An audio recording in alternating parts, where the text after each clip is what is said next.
So I think I talked about this recently, but I'm going to talk about it again. So, you know, what can I say?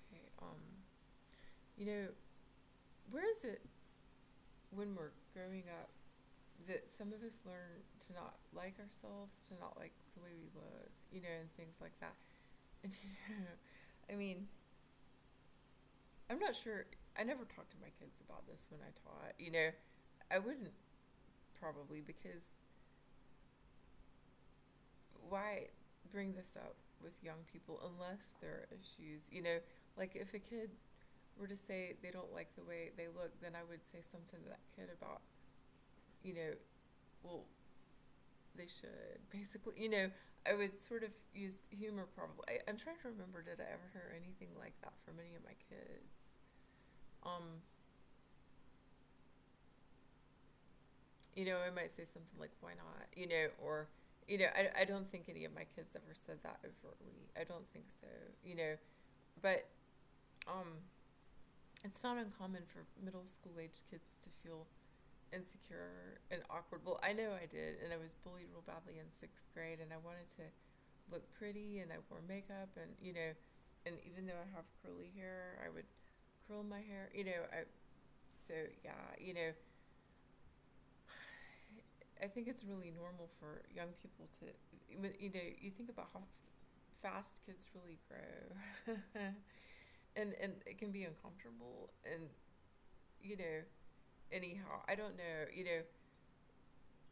what can I say? Here's what I'm going to say. I look at pictures of myself that in the past I thought I was ugly or awkward, and I'm like, no, I wasn't.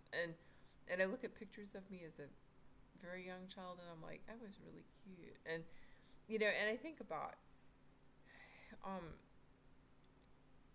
I think about, I don't know if this went on at all, but I think about adults reacting to not only the birth of a child, but also the physical appearance of a child.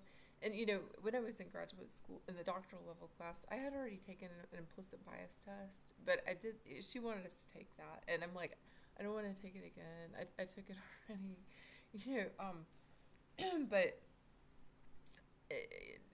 that is real significant, really, really significant implicit bias. People not even knowing what they're reacting to when they look at you, when they dismiss you, when they say things to you. They mistake you for someone else. And what is that about? But well, what I used to be told a lot was that I looked familiar. And I got to the point where I kind of joked about that being the southern gene pool, But that's not very nice. I don't know if I might have said that to a person or two. I don't know why people said that.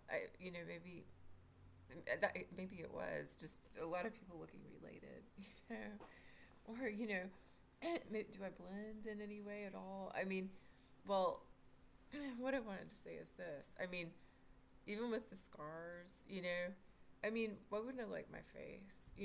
Why wouldn't I like my body?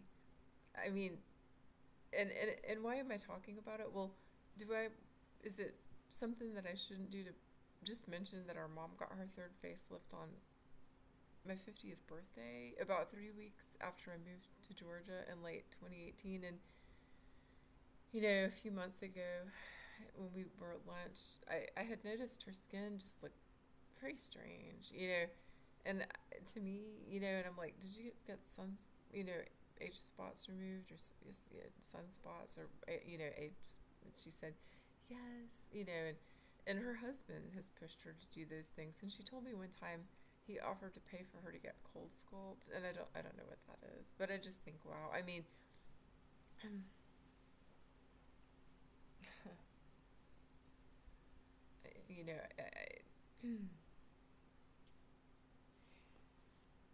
you know, what I started to think about is ways that the harm that he does and the harm that he's done being justified in some way. And it's like, no, there's nothing that takes away that harm, nothing that justifies that. He just, so, but it's really it's so bad that it's mind really, but yeah, so here's what I want to say.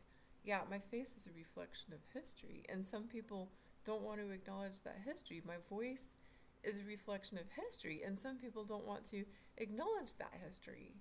And, I mean, I don't know what people think humans are supposed to look like, supposed to be like, and and there's some people that just go through their life, as an adult, never understanding and doing harm by making assumptions, by saying things to people, condescending things, you know, uh, and worse, bullying. That's a form. Could we say that condescending is a form of bullying? I think that sometimes I use it in self defense.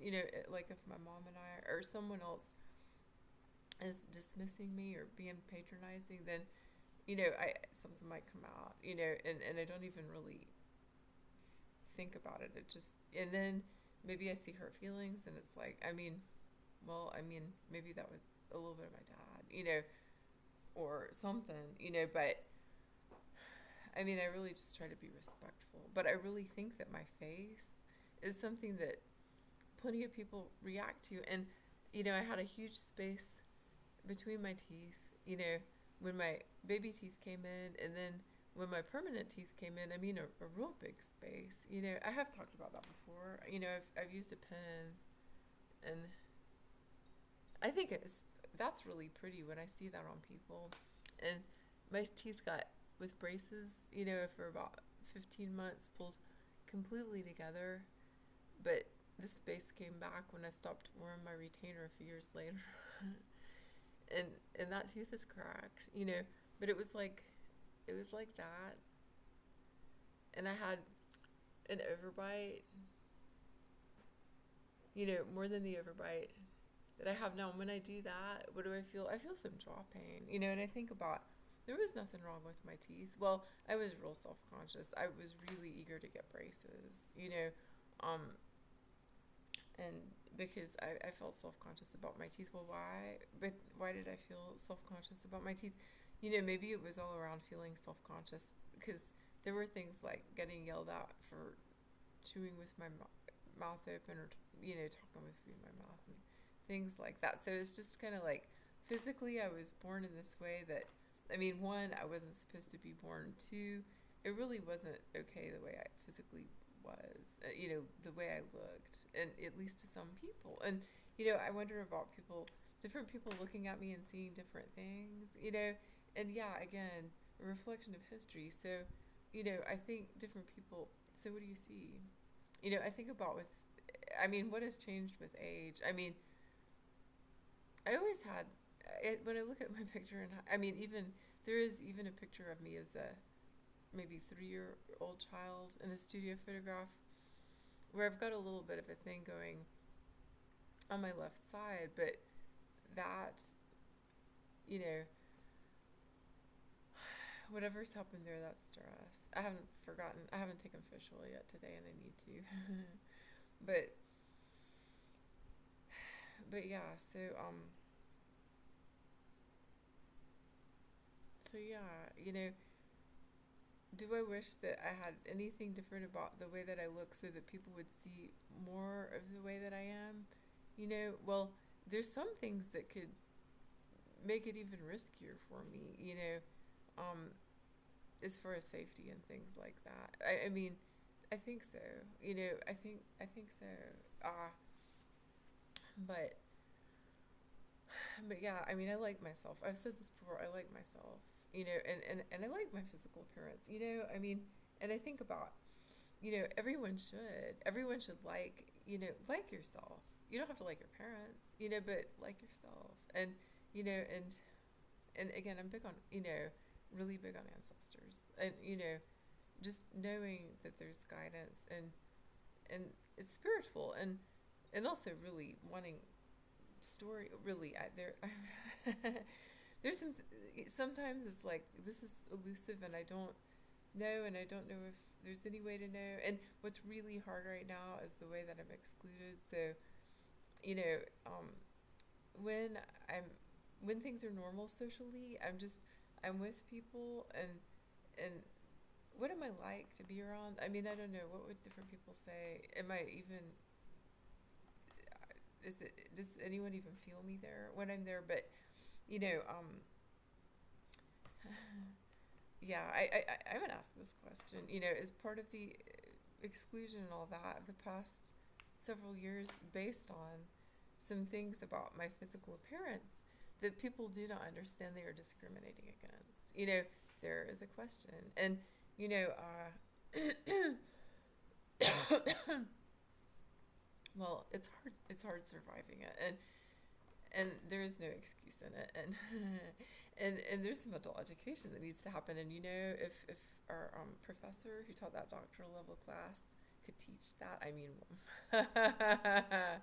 would she enjoy teaching that? I mean, you